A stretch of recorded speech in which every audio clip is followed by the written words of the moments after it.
Com. Once upon a time, in a kingdom very far away, there lived a king and a queen. The king was handsome and kind. Everybody loved him. But the real ruler of the kingdom was his wife, the queen. Before she became queen, she worked in the castle kitchen. She was very poor. But she was also very beautiful and funny and very good at Scrabble. So the king fell in love with her and married her. The king loved the queen very much, but the queen was always afraid that the king would meet someone more beautiful. Luckily, the queen had a magic mirror. The mirror saw everything and knew everything. Every day, the queen looked at herself in the mirror and asked, "Magic mirror on the wall, who is the most beautiful of all?" And the mirror replied, "You are my queen. You are the most beautiful woman in the whole world." The queen was happy. She knew there was nobody in the world as beautiful as her. But one day, everything changed. The queen stood in front of the mirror and asked her usual question. "Magic mirror on the wall, who is the most beautiful of all?" And the mirror replied, "You are very beautiful, my queen, but the most beautiful woman in the world is Snow White." The queen was shocked. "Who is this Snow White?" she asked the mirror. "Snow White works in the castle kitchen. She has hair black as night, lips as red as roses, and skin as white as snow.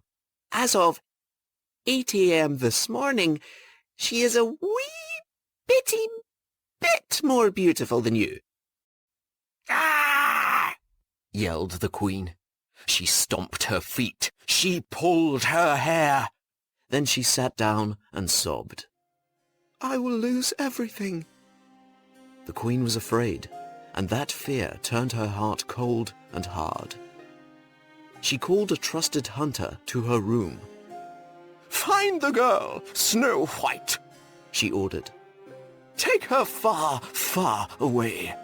Take her deep into the woods." And then the queen looked deep into the hunter's eyes. "She must never come back."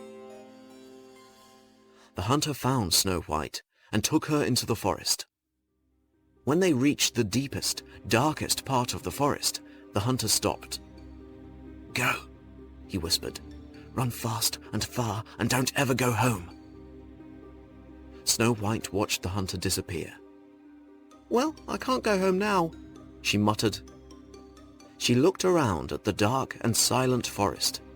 It started to rain. "But I can't stay here either.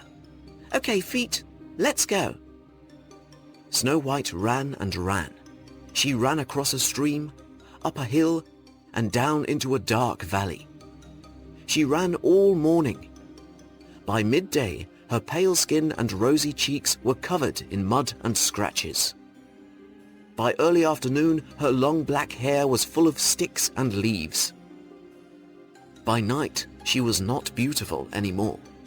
She was tired, hungry, and shivering with cold. But then, Snow White smelled wood smoke in the air. She followed the smell and found a cottage in the woods.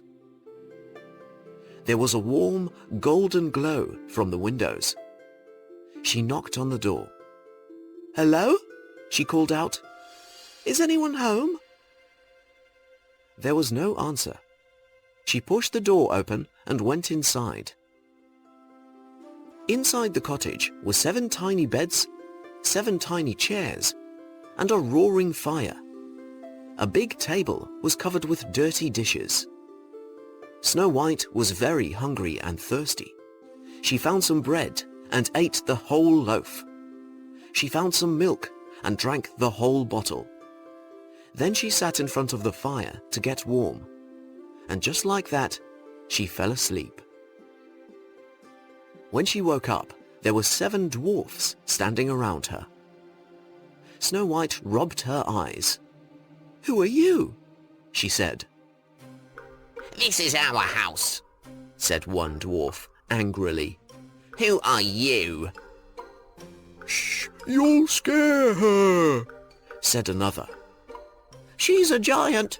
She scares me," said yet another. "Can I stay with you?" asked Snow White. "It seems I can't go home." The dwarfs whispered amongst themselves. "Okay," they agreed. "but only if you help us wash the dishes. We hate washing dishes." "It's a deal," said Snow White. And so Snow White found a new home with the 7 dwarfs. Every morning she washed the dishes, and every morning as the dwarfs left for work, they said, "Be careful. Don't open the door for anyone. And thank you for washing the dishes. We really hate washing dishes." Back at the castle, the queen was feeling better. She thought Snow White was gone forever, but she was still a little afraid.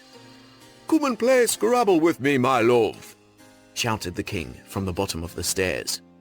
"You can go first." "Maybe later, dearest," replied the queen. She stood in front of her magic mirror.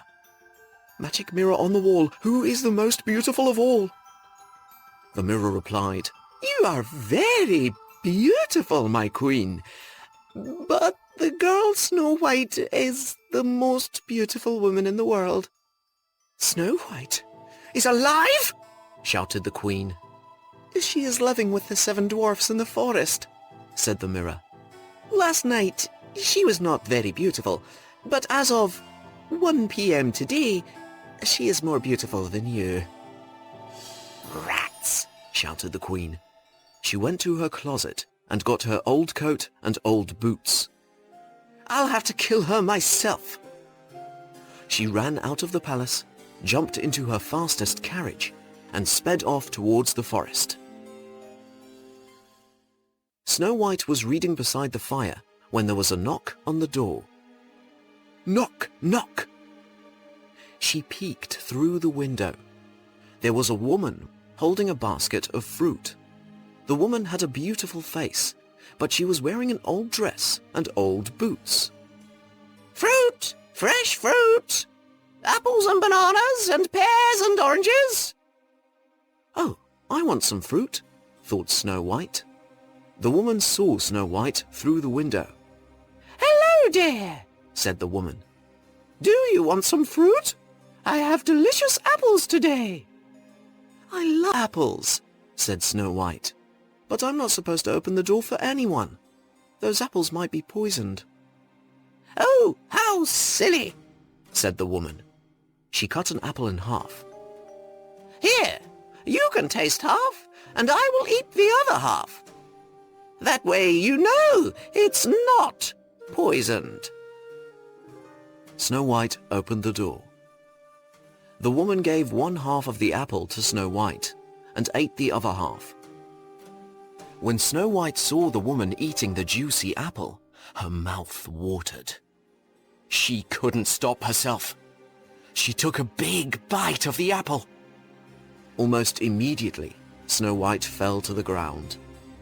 The apple was poisoned, but only on 1/2.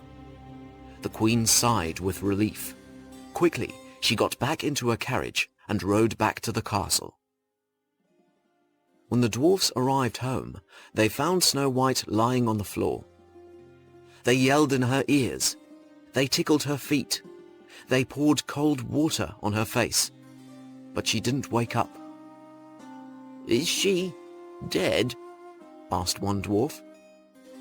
"She doesn't seem to be alive," said a second.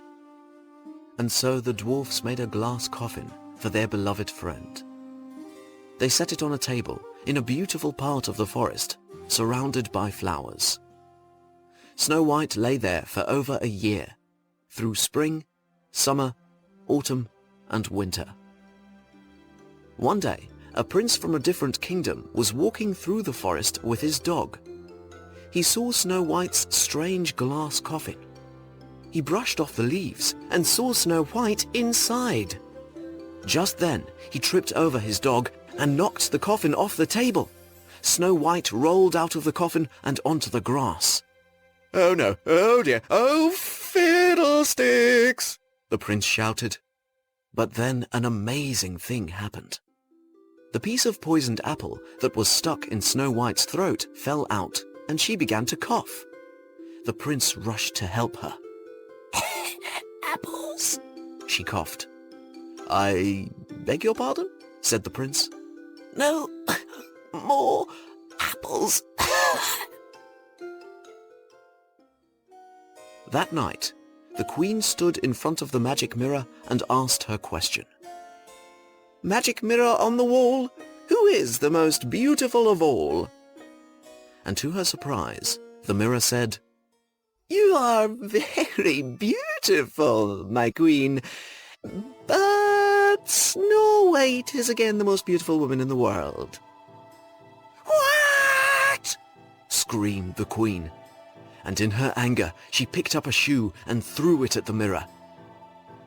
The mirror smashed into 1,000 pieces, and the magic inside it was released. No! Screamed the queen. She collapsed on the floor and fell into a deep sleep. While she slept, the queen had a strange dream. In her dream, she was dancing in hot iron shoes. Her feet burned and burned, but she couldn't stop dancing. When the queen woke up from this terrible dream, it was morning. The sun was shining, and the queen felt different. The magic mirror's spell was broken, so she didn't feel anxious or jealous anymore. She felt free.